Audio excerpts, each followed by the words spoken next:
শালাকে দেখবি এক চড় মারবো। যখনই কোনো শুভ কাজে যাবো তখনই পিছন ডেকে দিবে। তোমার তো রোজ রোজই শুভ কাজে যাও তুমি। হ্যাঁ আমি রোজই শুভ কাজে যাই। হ্যাঁ তুমি চলে যাও, ঘরের কাজ আমি সব করি। গরু ছাগল আছে, গরু ছাগলকেও দেখি, বাবুকেও দেখি, ঘরে রান্না বান্না সবই তো আমাকে করতে হয়। তুমি কি করো? আমি অন্য কাউকে না মানে বলছি আমি কাল থেকে দেখবো সব। আজকে আমি একটা শুভ কাজে যাচ্ছি, কাল থেকে আমি সব দেখবো। তুমি খেয়ে দিয়ে শুয়ে পড়বে, আজকে হয়তো রাত হয়ে যাবে। রোজই রোজই তো রাত করে এসো, রোজই তো একটা ফেক পেয়ে যাও। বৌমা, ও বৌমা, বৌমা, কি হলো? ভাই কোথায় গো?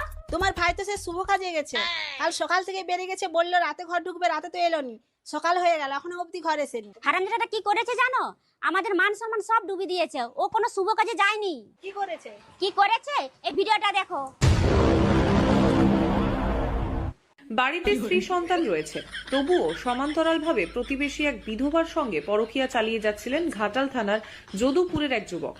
শনিবার রাতে বৃষ্টি মিঠে আবহাওয়ায় প্রতিবেশী বিধবার সঙ্গে পরকীয়া করতে গিয়ে হাতে নাতে ধরা পড়লেন এই যুবক।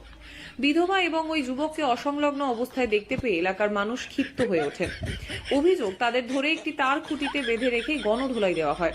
ঘাটাল থানার পুলিশ খবর পেয়ে তাদের উদ্ধার করে থানায় তুলে আনে। স্থানীয়রা জানান, প্রায়ই ওই যুবক ওই বিধবার বাড়িতে গিয়ে রাতের পর রাত কাটাতো। আমরা তককে তককে ছিলাম। ওই রাতে দুজনকে একই রুমের মধ্যে অসংলগ্ন অবস্থায় তুমি দেখি। ফোনটা ধরো।